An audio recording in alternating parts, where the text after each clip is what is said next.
Hello everyone and welcome into School Talk here from the WJHI studios with a socially distanced production. Live from WJHI, I am Clay Abels, the host of School Talk, and with us today, our Doctor of Clark County, Mr. Eric Yazel. How are we doing today, sir? Hey, doing great. Thanks for having me today. I know it's been a very busy time for you. Slam schedule from, I guess, going back to March now since the beginning of the pandemic. Let's start off with this. There's been a lot of evolution and things changing here in the last couple weeks going around the country with medical. Let's start off with the COVID vaccines. I know a lot of people have a lot of questions about the difference between the two vaccines. Let's start there. There's two different vaccines, Pfizer, Moderna for the COVID vaccine. From your standpoint, what's the difference between the two, and can you help explain it to the people? Yeah, it's an exciting time. You know, for the first time in all this, we kind of have a means to fight back against COVID, and that's a really big deal. And we're excited. We hope to roll out that vaccine to everybody as soon as possible. I'm 8 days into mine, and no side effects, so feeling good. So that's an exciting thing. And yeah, the first two ones to get approval are Pfizer and Moderna. Those two with each other are very, very similar. They're kind of more. They've made the same. There's a little subtle difference. Pfizer, you have to wait about 21 days in between, Moderna 28, but they're both what we call mRNA vaccines, and there's some differences in how those are produced that make those the first two available. There are some other ones in the pipeline that may become apparent in the next few months too, but these are the ones that are ready to roll out, and we're pretty excited about the opportunity. Let's look at it from this sense. I know a lot of people ask the question of, you have the vaccine and it's over with. Is that the case from the sense of, is this a one-time vaccine you take with COVID, or is it like the flu where you get a yearly vaccine? What's the process there? Yeah, that's kind of a crystal ball sort of thing. We don't really know. We're about 3 to 4 months out from the clinical trials, and we know that you get immunity for that long. Whether it's a every year shot, kind of like the flu shot, that's certainly a possibility. Where it's a periodic booster immunization like you see with tetanus or sometimes with measles and things like that, that's a possibility. And there's also the possibility that we get this shot and COVID goes away and we're done. We don't know for sure. I do think it's likely that at some point, people will have to get revaccinated, but time will tell, and it kind of depends on how COVID-19 behaves as well. We're still learning about it every day. For you, I know you just mentioned immunity. A lot of people have the belief of, I don't want to get a vaccine, I'll be around people, long-term, the herd immunity side of things.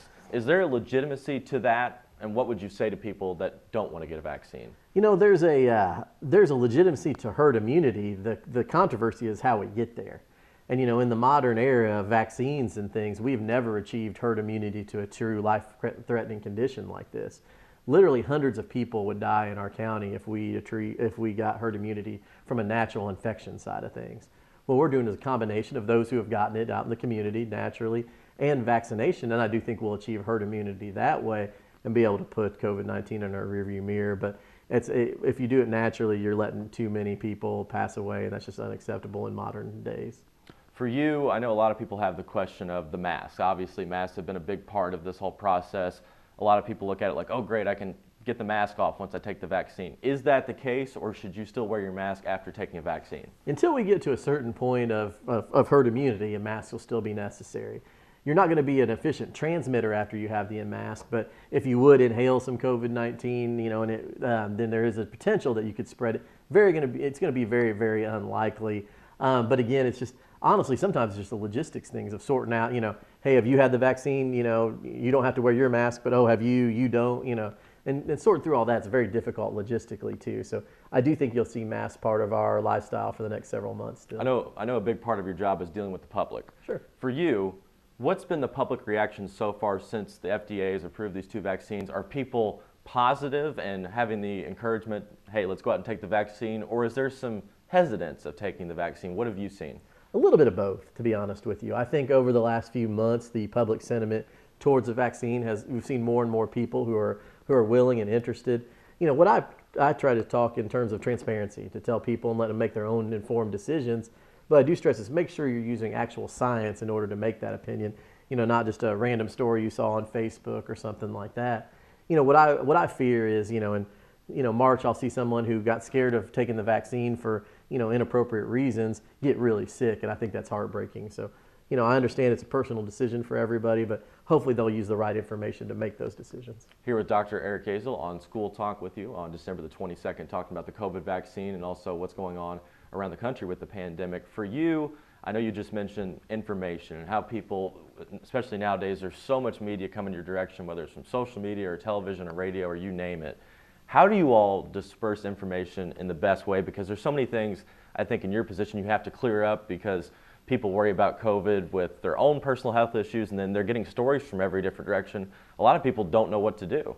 It is. You're getting a constant, excuse me, a constant barrage, pardon me, constant barrage of information from all sides, and there's all sorts of different sources of varying quality. And what I always stress to people is to find a couple trusted sources of news and get your information there 10 to 15 minutes a day and then unplug. And I know that's a bad thing to say while we're on air right now, but you can't overdo that. I don't think we were meant for that constant barrage of information.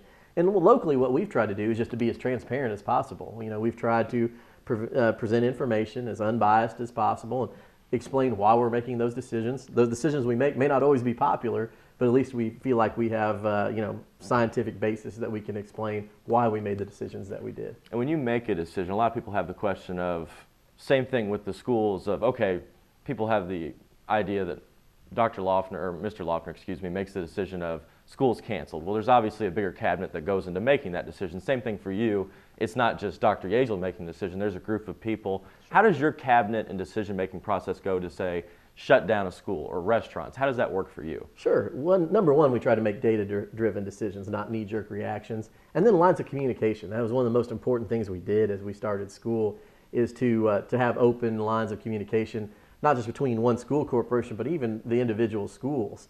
And we try to adopt not a one-size-fits-all kind of approach to that. What's going on in New Wash may not be the same thing in Borden and all over the county. And so we've tried to take each school individually and look at what's going on, stay in communication, make sure that we're all up to speed and on the same page as to what's going on with that school. And we have a panel of 4 or 5 of us in the health department, including our public health nurses and administrators, as well as the school has their group, and we kind of stay in constant communication and make our determinations from there. For you, when you look at canceling school, like I said, you have a cabinet of people.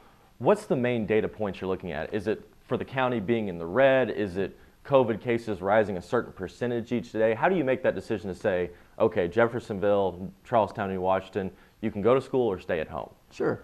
There's kind of 2 scenarios that we worry about. Number one is in-school spread.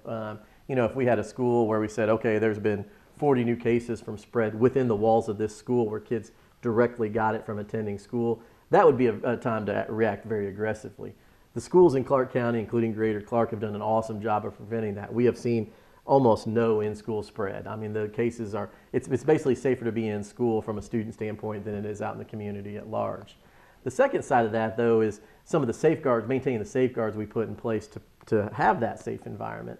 And that includes everybody, support staff, as teachers, environmental services, cafeteria, transportation, all those things go together to make that environment safe. And that's where we had some difficulties during the school year, is just maintaining that support staff with enough workforce to stay up and running and provide those safeguards.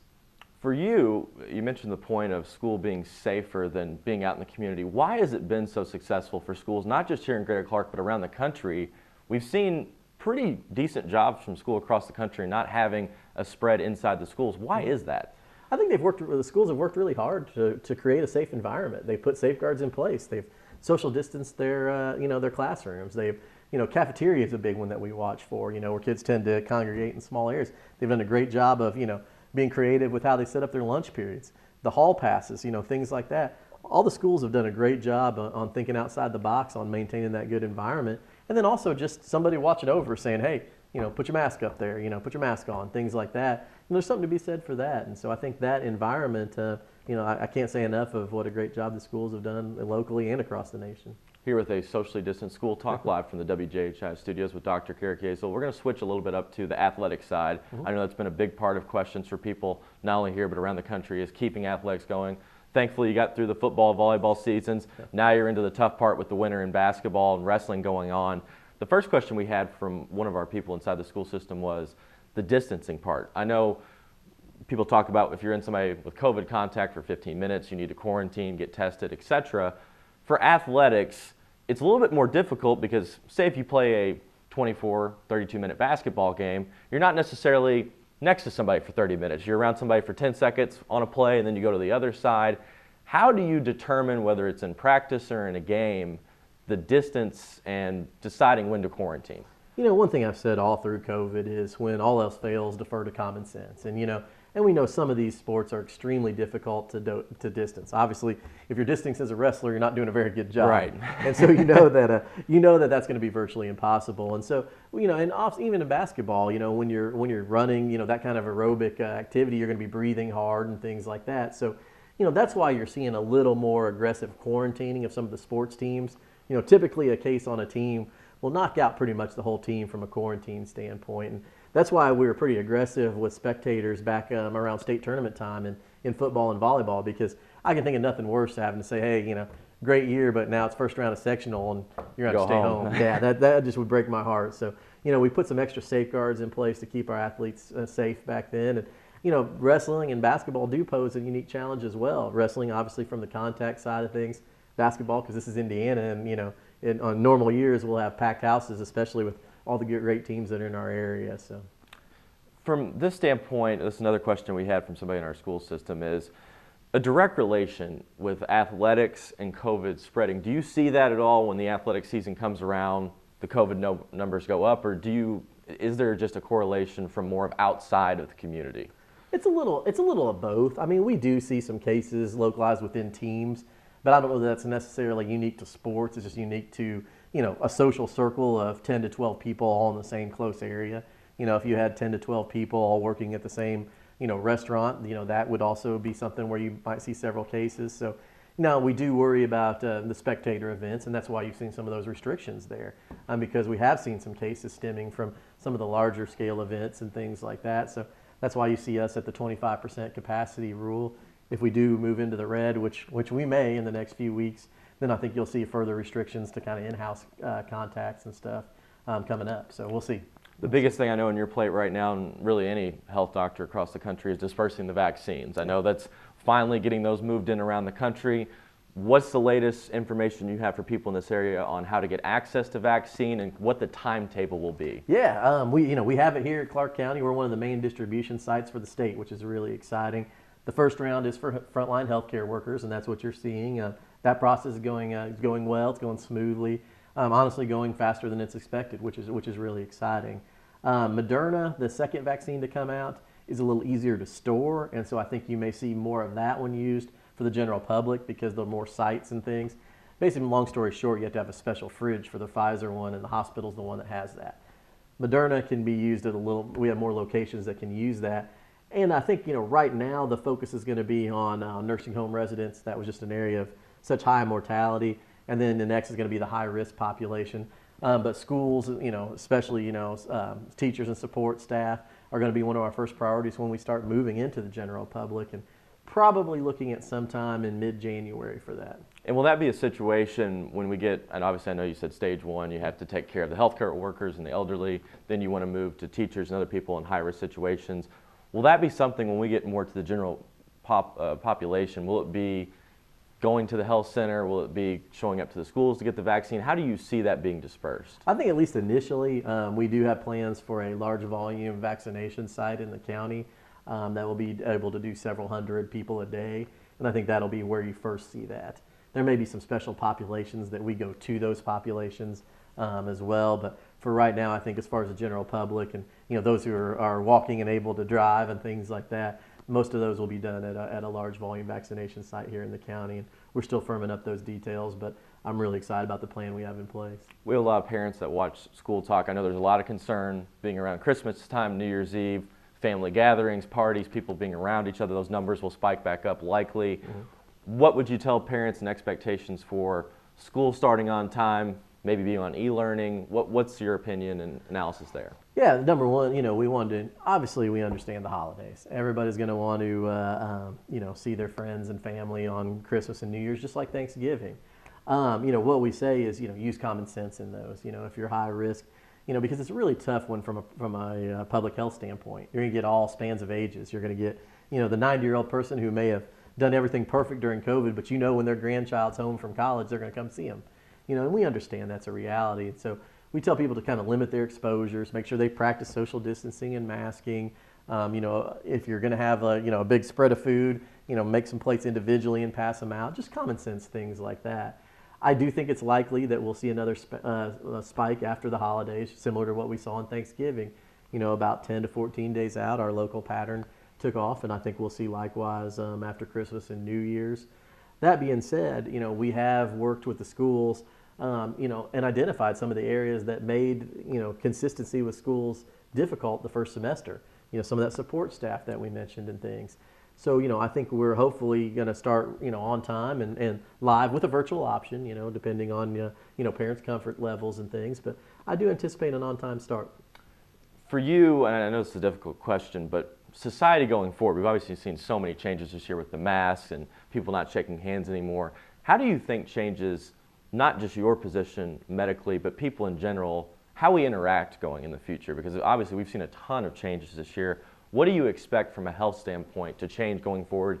Even if the vaccines are great and successful, how do you think people will interact going in the future? Yeah, I think we'll always have a little more attention to detail when it comes to infection control and things like that. Hand washing, distancing, things. I don't think we'll always be in a mask, but I think you'll probably have one in a drawer at home for, you may get a time when they say, hey, this new infection's, gone haywire. Why don't you wear your mask for a couple of weeks to, limit the spread and things like that. I think that's something that we may see.